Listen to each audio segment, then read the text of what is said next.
Iniciando a nossa gravação do livro A Gênese, nós estamos no capítulo 13, no item 8.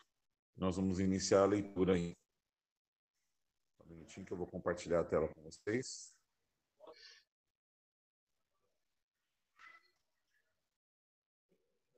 Pode iniciar, tá, meu pai? Assim que eu colocar ela na tela aí.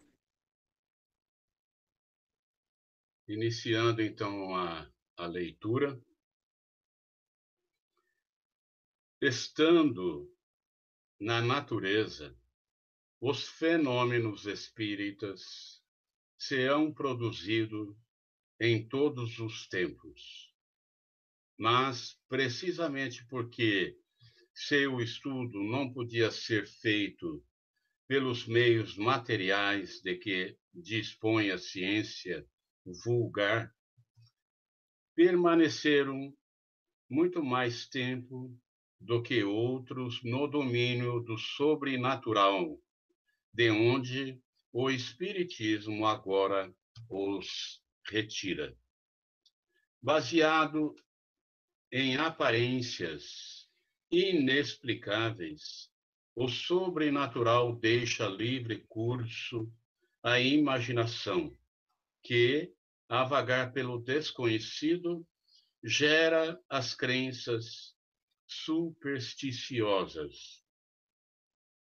Uma explicação racional, fundada nas leis da natureza, reconduzindo o homem ao terreno da realidade, fixa um ponto de parada aos transviamentos da imaginação e destrói as superstições. Longe de ampliar o domínio do sobrenatural, o Espiritismo o restringe até os seus extremos limites e lhe derruba o último refúgio. Se é certo que ele faz crer na possibilidade de alguns fatos, não menos certo é que, por outro lado, impede a crença em muitos outros, porque demonstra no campo da espiritualidade, a exemplo da ciência, no âmbito da materialidade, o que é possível e o que não é. Todavia, como não alimenta a pretensão de haver dito a última palavra, seja sobre o que for, nem mesmo sobre o que é da sua competência, ele não se apresenta como absoluto regulador do possível e deixa de lado os conhecimentos reservados ao futuro. Algum comentário nesse item?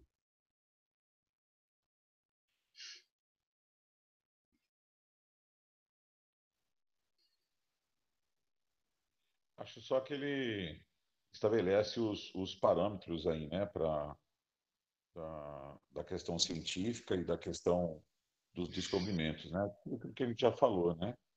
Que tudo que era desconhecido, que era sobrenatural, que era superstição, vai deixando de ser. Mas olha como que é importante esse posicionamento final dele, quando ele diz o seguinte, que ele não tem opinião absoluta, nem mesmo sobre aquilo que ele domina, né? Que o Espiritismo está aberto, né? Que ele está é, receptivo, né? A novas descobertas. Isso é muito importante e é um ponto de vista científico, né? A ciência não pode estar fechada, né? Isso é realmente muito importante.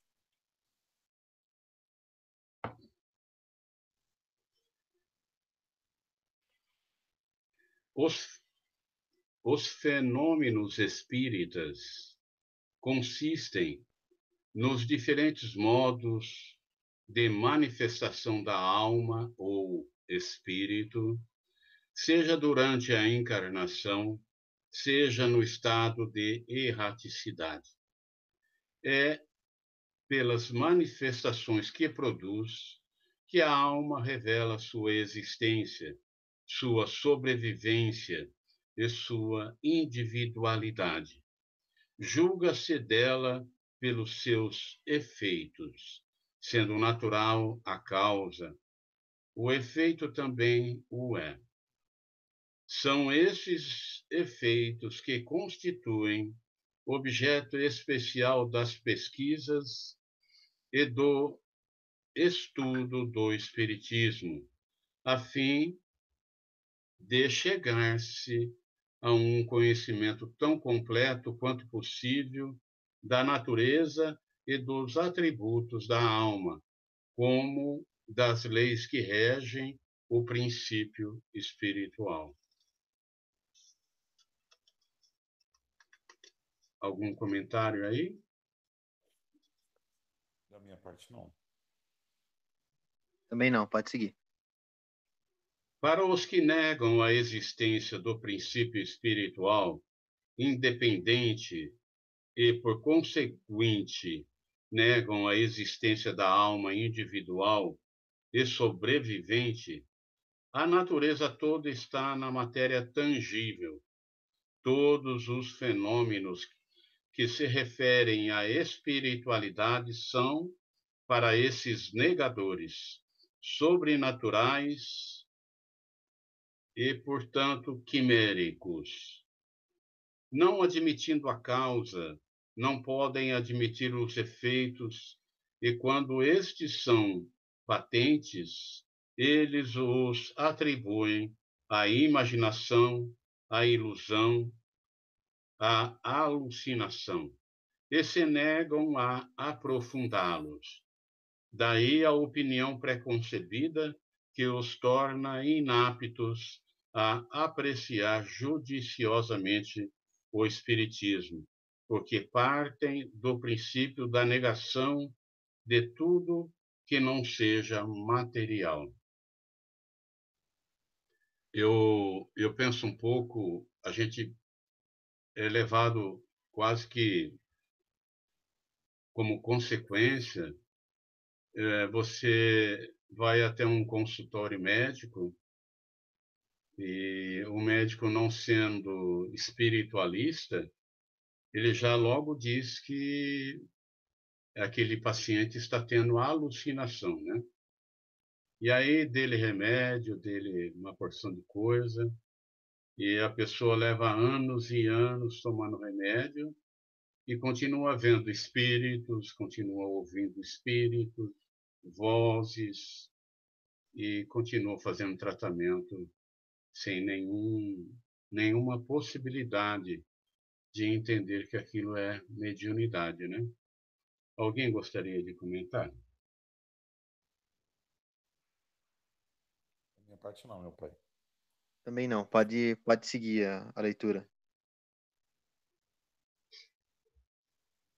Embora o Espiritismo admita os efeitos que são a consequência da existência da alma, não se segue que admita todos os efeitos qualificados de maravilhosos e que se proponha a justificá-los e dar-lhes crédito, que se faça campeão de todos os desvaneios, de todas as utopias, de todas as excentricidades sistemáticas, de todas as lendas miraculosas. Seria preciso conhecê-lo muito pouco para pensar assim. Seus adversários julgam opor-lhe um argumento sem réplica, quando, depois de terem feito eruditas pesquisas sobre os convulsionários de Saint-Médard, sobre os calvinistas de Cevenas, ou sobre os religiosos de Loudun, chegaram a descobrir fatos patentes de embuste que ninguém contesta. Mas essas histórias serão, porventura, o Evangelho do Espiritismo, seus adeptos já terão negado que o charlatanismo haja explorado em proveito próprio alguns fatos, que a imaginação os tenha criado, que o fanatismo os haja exagerado muitíssimo. Ele não é mais solidário com as extravagâncias que se cometam em seu nome do que a ciência, com os abusos da ignorância e a verdadeira religião com os abusos do fanatismo. Muitos críticos julgam o espiritismo pelos contos de fada e pelas lendas populares, ficções daqueles contos. O mesmo seria julgar a história pelos romances históricos e pelas tragédias. Aqui tem 3 notas, a gente vai dar uma lida agora. Em 1729, no cemitério de Saint-Médard, junto ao túmulo de Diácono Francisco de Paris, morto em 1727, e considerado um homem muito caridoso, começaram a ocorrer milagres. Pessoas passaram a visitar o túmulo e lá sofriam convulsões e se auto-infligiam torturas. Outra nota. Protestantes franceses que foram expatriados por pegarem em armas após a revogação do Edito de Nantes, 1685, eram assim chamados por vestir camisa sobre suas roupas. Outra nota. A possessão das freiras de Loudon foi o suposto conjunto de possessões demoníacas que ocorreram em Loudon, França, 1634. As freiras sofreram convulsões e proferiram linguagem abusiva. Algum comentário? Eu acho que o que cabe aqui, meu pai, deixa eu só trocar a tela aqui para poder aparecer para vocês. O que eu acho que cabe aqui é aquilo que a gente luta a vida inteira dentro da doutrina, né? Que o espetaculoso, o fantástico, né? O mediúnico, os fenômenos, o que ele está dizendo é o seguinte: esses fenômenos e essas coisas todas, elas são um processo natural. Nós já desvendamos e isso não é mais sobrenatural. Agora, isso não é espiritismo.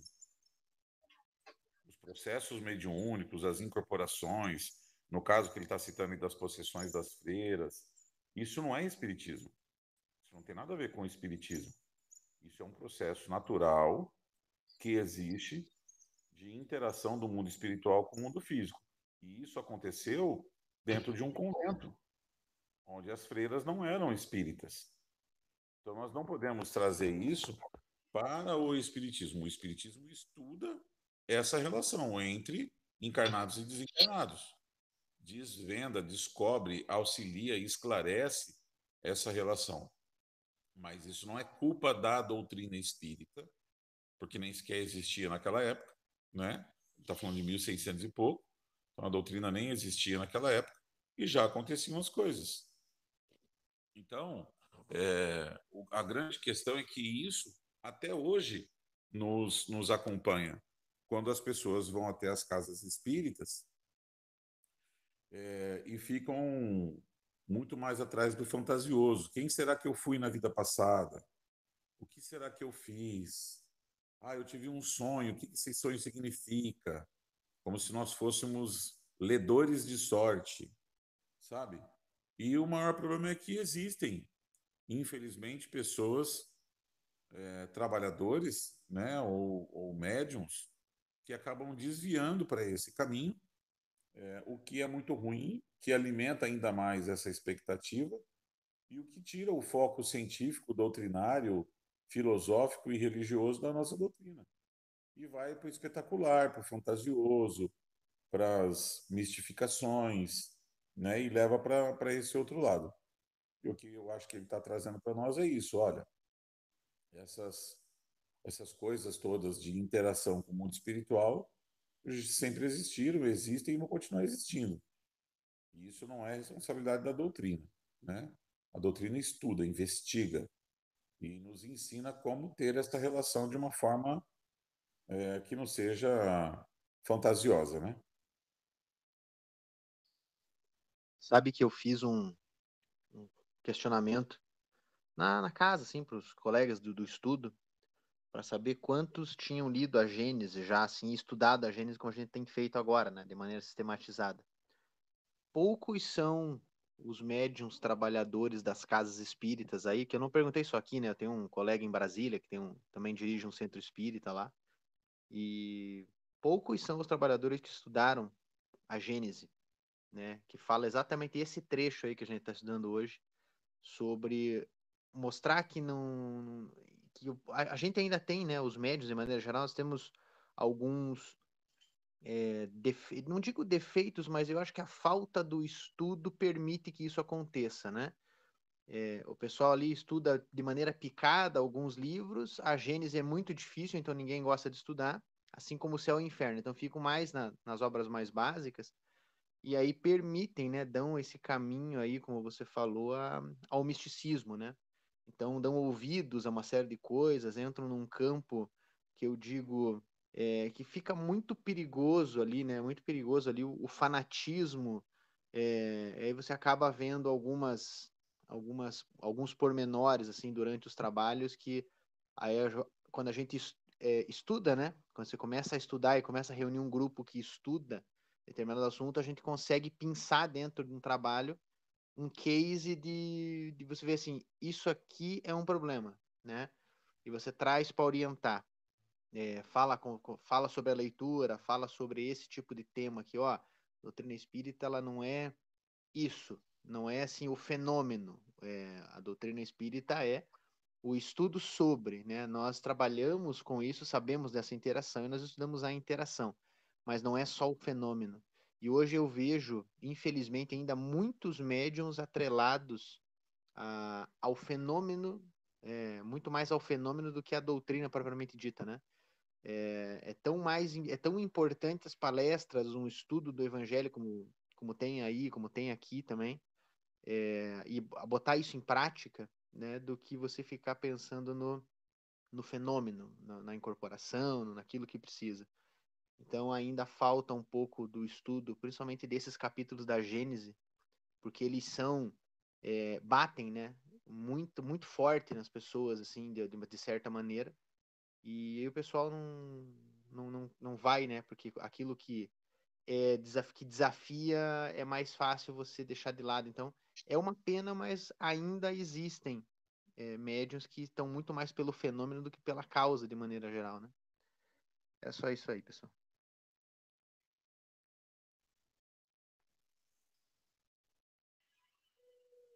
Seguindo, então, item número 12. Na maior parte das vezes, os fenômenos espíritas são espontâneos e se produzem sem nenhuma ideia pré-concebida da parte das pessoas que com que eles se dão e que, em regra, são as que neles menos pensam.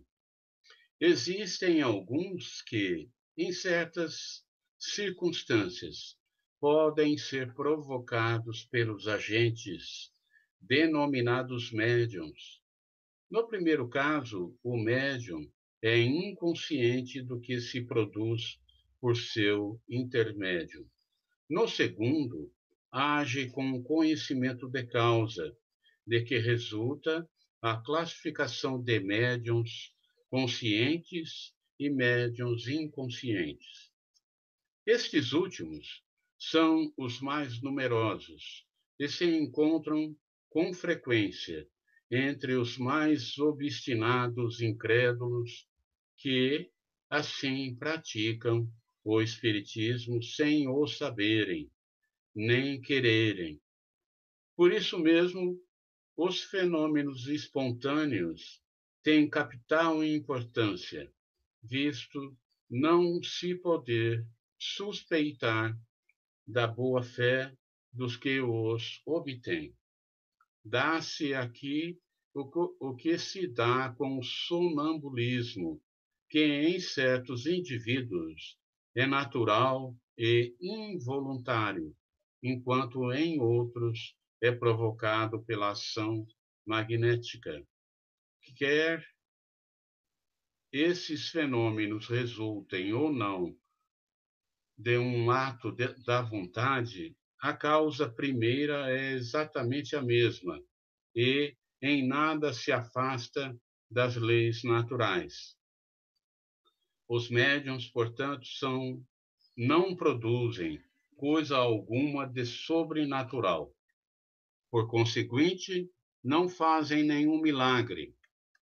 As próprias curas instantâneas não são mais milagrosas do que os outros efeitos, já que resultam da ação de um agente fluídico que desempenha o papel de agente terapêutico. Suas propriedades não deixam de ser naturais por terem sido ignoradas até agora. O epíteto de taumaturgos, dado a certos médiuns pela crítica ignorante dos princípios do Espiritismo, é, pois, totalmente impróprio. A qualificação de milagres atribuída por comparação a esta espécie de fenômenos, somente pode induzir em erro sobre o verdadeiro caráter deles.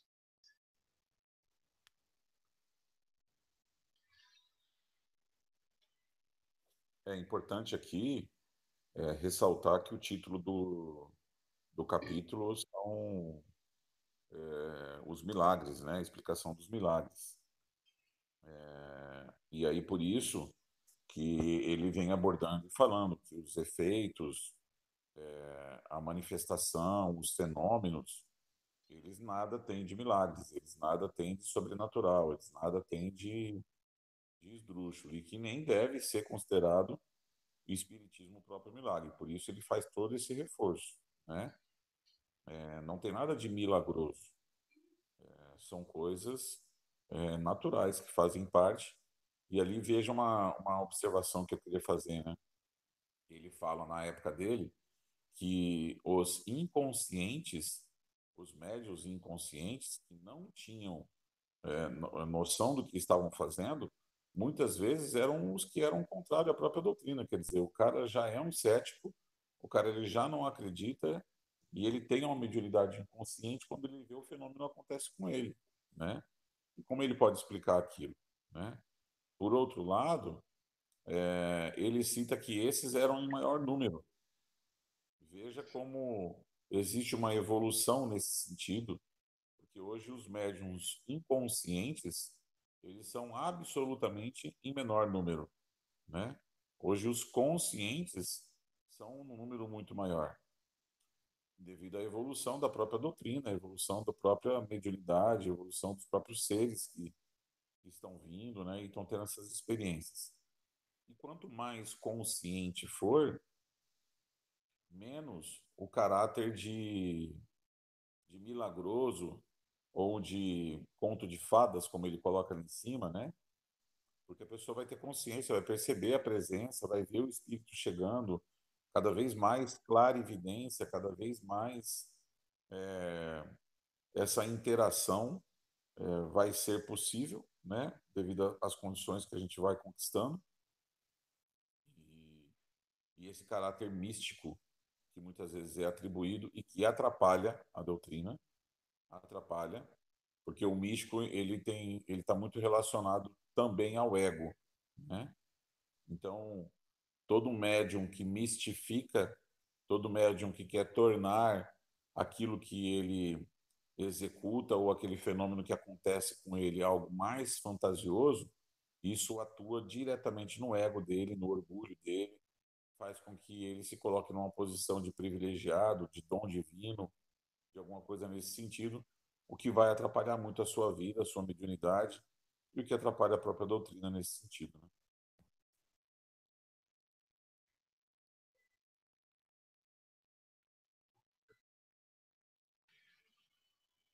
A intervenção de inteligen...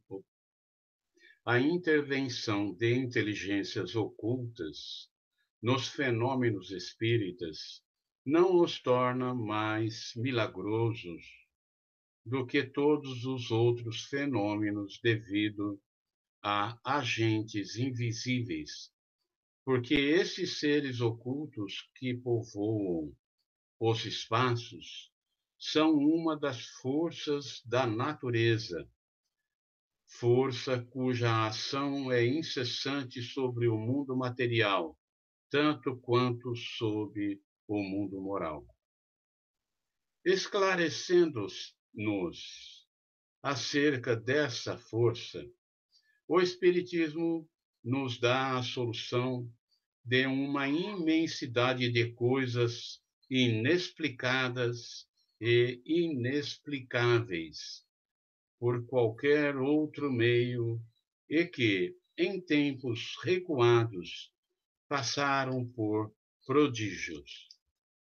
Do mesmo modo que o magnetismo, ele revela uma lei, se não conhecida, pelo menos mal compreendida, ou melhor dizendo, conheciam-se os efeitos, porque eles se produziram em todos os tempos, porém não se conhecia a lei, e foi o desconhecimento desta que gerou a superstição.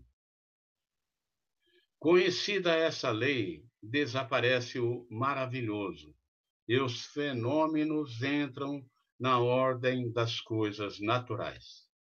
Eis porque os espíritas não operam milagres quando fazem que uma mesa se mova sozinha, ou que os mortos escrevam, do mesmo modo que o médico não opera um milagre quando faz que um moribundo reviva, reviva, ou o físico quando faz que o raio caia. Aquele que pretendesse fazer milagres com o auxílio desta ciência, ou seria um ignorante do assunto, ou um enganador de tolos. Algum comentário? Não, acho que mais transparente, claro, do que ele colocou. É verdade, foi bem assertivo aí. É,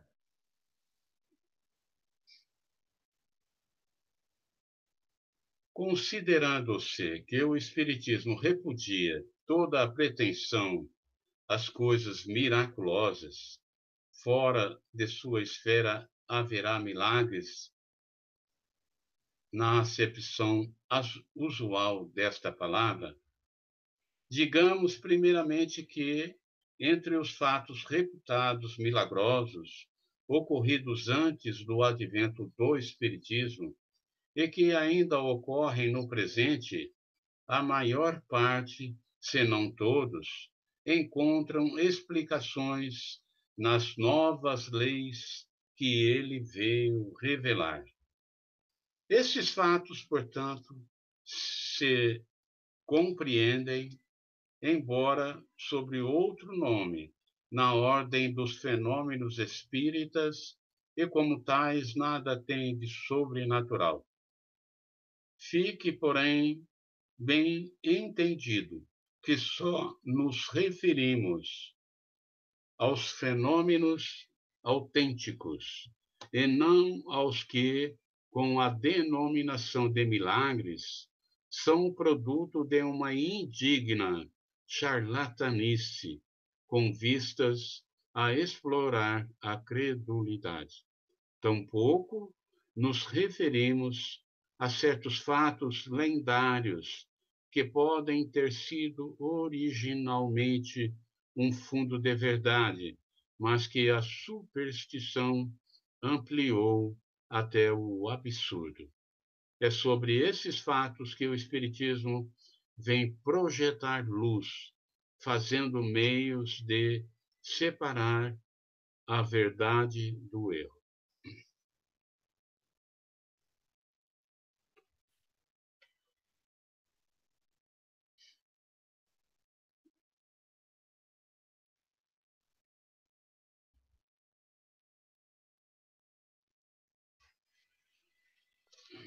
Eu acho que está bem esclarecido, né? Ele vem reforçar e repudiar aí essa questão do milagroso, né? Ele está falando ali muita coisa que aconteceu na história, né? No passado e muitas comunicações, né? A própria mediunidade, né? Que era algo desconhecido, né? E, e que passou a ser conhecido, né? Passou a ser de domínio público, né? Então, essa é a grande. Só um minutinho.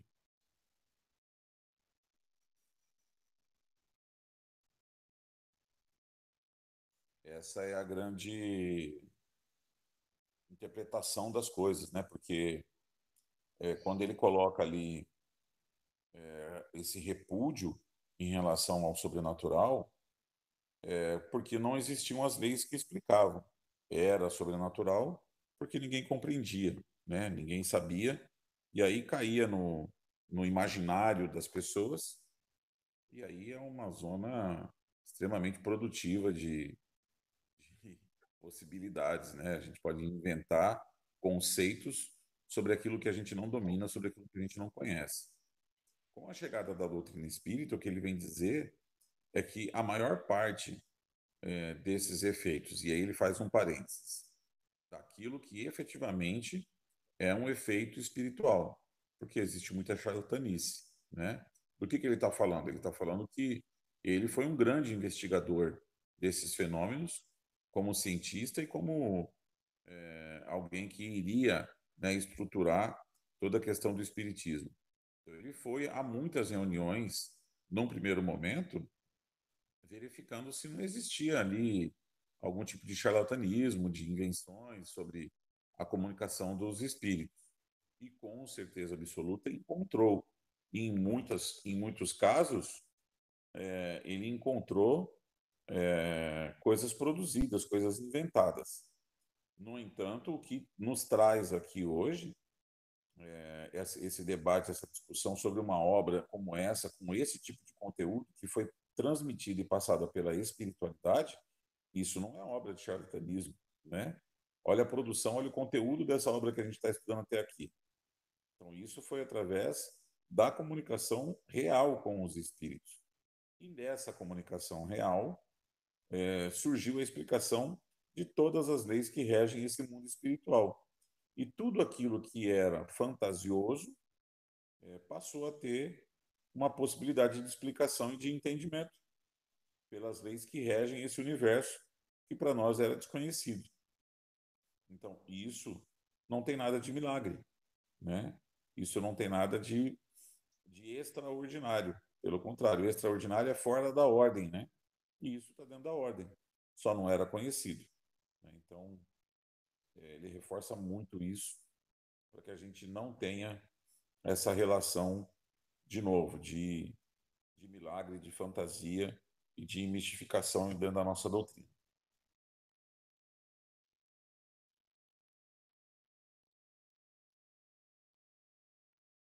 Dá uma coceira de começar o texto aí de baixo, né? E Deus faz milagres? É, isso aí, cara. Mas é Mas, bem isso aí mas, que você comentou, cara. mas hoje não dá. É, Diga lá, Gui.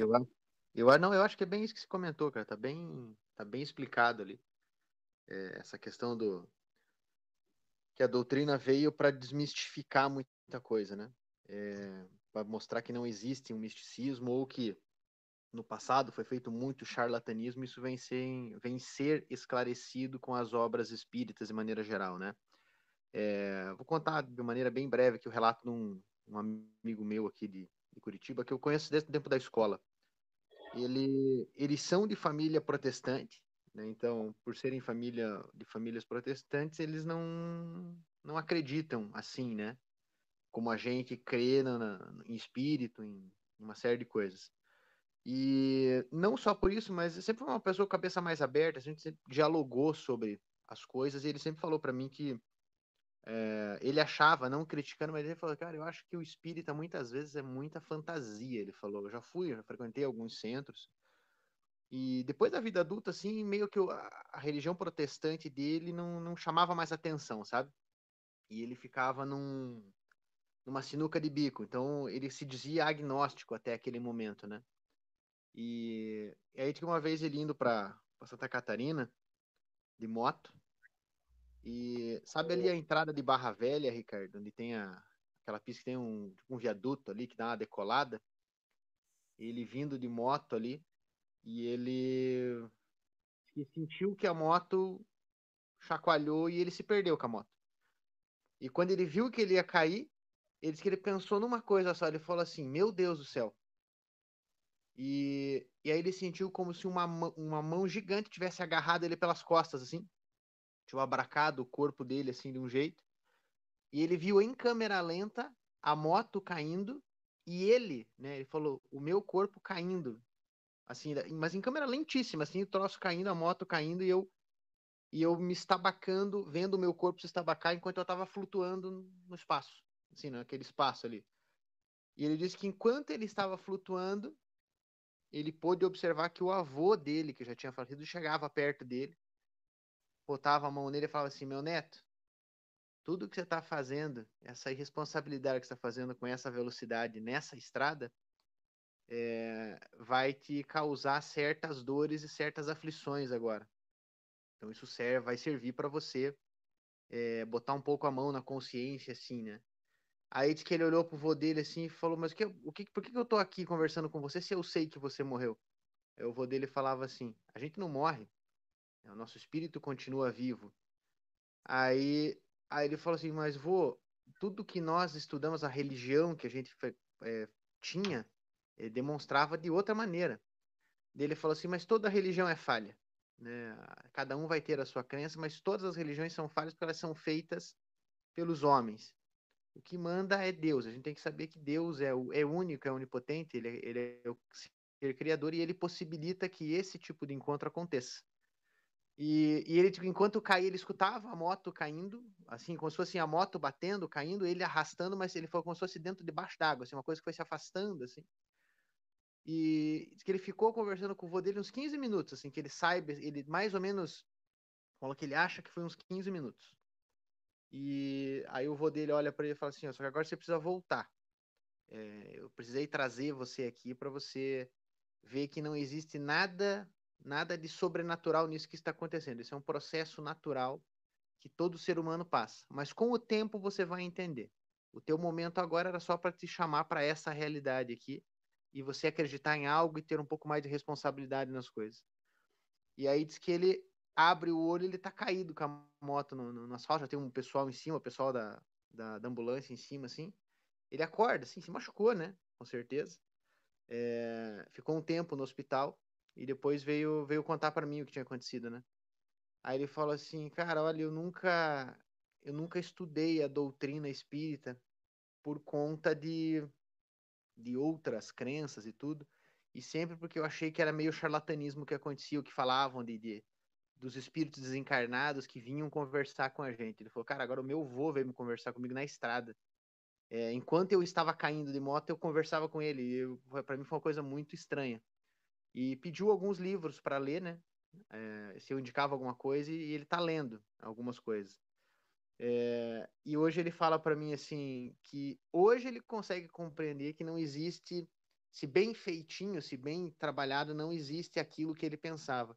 Ele falou, mas ó, eu precisei quase morrer, tive quase uma EQM para poder entender que a nossa missão aqui é maior do que a gente esperava, né?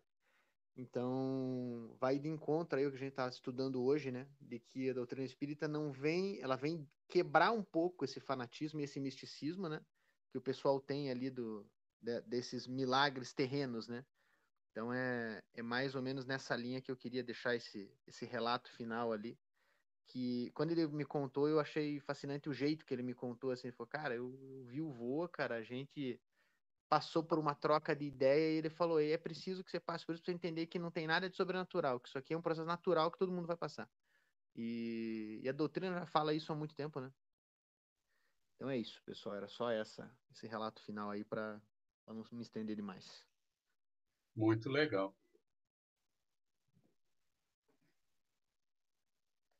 Algum comentário, meu pai? Não, o estudo da Gênesis é fantástico, né? E a gente é uma obra, como disse o Guilherme lá atrás, no começo do encontro, é uma obra que deveria ser lida, né, por todos aqueles que se dizem, né, espíritas mas é uma obra que vai sendo relegada para último lugar, mas está contida dentro daqueles 5 volumes de obra básica, né? É isso aí. O que eu gostaria de reforçar aí, só um pouquinho.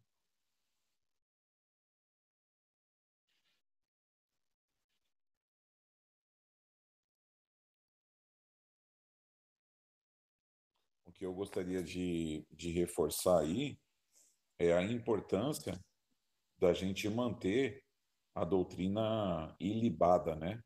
Manter a doutrina sem novas criações de novos mitos, de novas mistificações, fantasias e coisas nesse sentido, porque pega essa experiência que o Guilherme compartilhou com a gente e vamos entender, né? Só um minutinho, meu pai. Pega essa experiência que o Guilherme compartilhou e vamos entender o seguinte: esse amigo que passou por tudo isso pôde chegar na doutrina agora e encontrar informações sóbrias e estudar e entender o que aconteceu com ele. E se ele chega numa doutrina toda universalista, que tudo pode ser colocado como anexos aí da nossa doutrina, talvez ele vai encontrar uma doutrina completamente desvirtuada.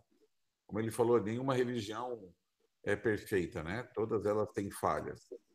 E acredito que na doutrina possa haver falhas também, até porque nós estamos nesse processo. A gente vem construindo ao longo do tempo reformas e ajustes na doutrina que não são da doutrina, não são interpretações corretas. Assim como nós vimos nesse estudo da Gênese, quantas interpretações erradas nós fizemos do Velho Testamento, quantas interpretações erradas nós fizemos do Novo Testamento, possivelmente todos os seres vivos, né, os seres humanos que estão à frente, os homens e mulheres que estão à frente desse processo da nossa doutrina, também cometerão falhas, cometeram e cometerão falhas, né? E aí, como é importante a gente, ao mesmo tempo, estar aberto para o entendimento do novo que pode chegar, mas estar atento para a versão investigativa que Kardec teve da doutrina e a gente não sair incrementando coisas porque um espírito falou e porque um médium ouviu. Porque espíritos existem de todos os tipos e a doutrina explica isso para nós. Então, não é porque tem um espírito, não é porque está escrito em um livro ou porque foi uma transmissão de um espírito para uma pessoa que isso deve ser tido como uma nova verdade, né? E hoje a gente corre esse risco muito sério, porque há muita coisa sendo produzida, há muita coisa sendo questionada, inclusive achando que Kardec está ultrapassado já, tão pouco tempo depois de Kardec. Olha a riqueza dessa obra. Quantas pessoas nem essa obra estudaram e estão achando que Kardec está ultrapassado, né? Então, eu não estou querendo aqui me fechar, porque o próprio Kardec diz que a doutrina tem que estar aberta e receptiva às coisas novas. Mas ao que de novo? Aquilo que pode ser comprovado, aquilo que pode ser estudado, aquilo que cientificamente pode ser repetido e apurado, né?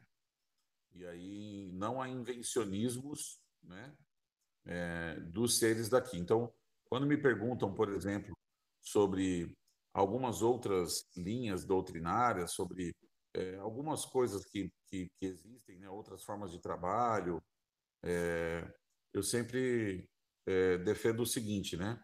Aquilo que é criação dos espíritos, que pode ser questionado aos espíritos sem medo, e que pode ser atestado através de repetições várias, inúmeras, e que é uma transmissão da espiritualidade, a gente pode ir absorvendo, a gente pode ir estudando e pode ir aprendendo.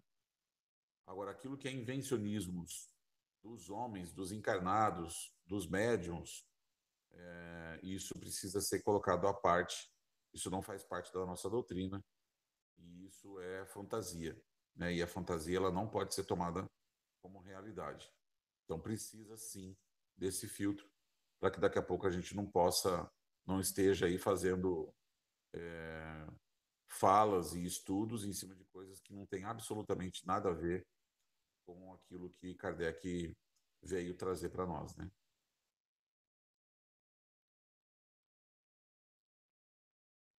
Perfeito. Mais algum comentário aí, meu pai, Guilherme? Eu acho que a doutrina ela é completa até o ponto onde nós conseguimos entender.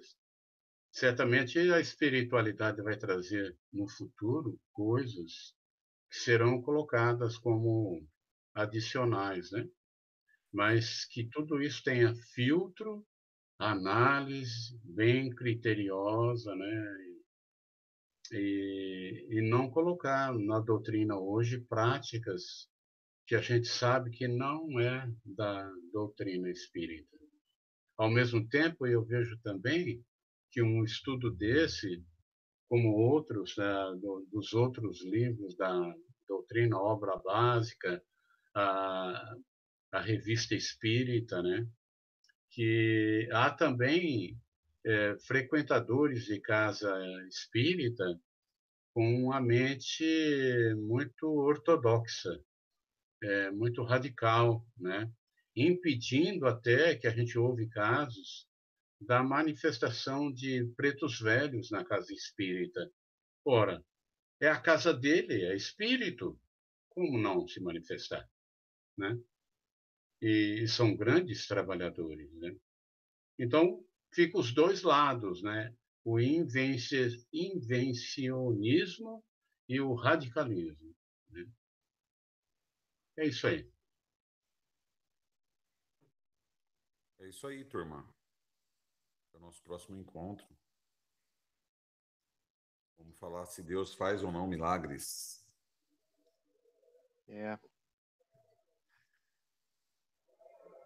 Beleza? Bom dia para vocês aí. Bom dia. Beleza, um bom dia e até quinta. Quinta, 6h30, né? Isso aí. Então, beleza. Fechou. Abraço. Abraço para todos. Valeu, falou, abraço para todos. Até, tchau, tchau.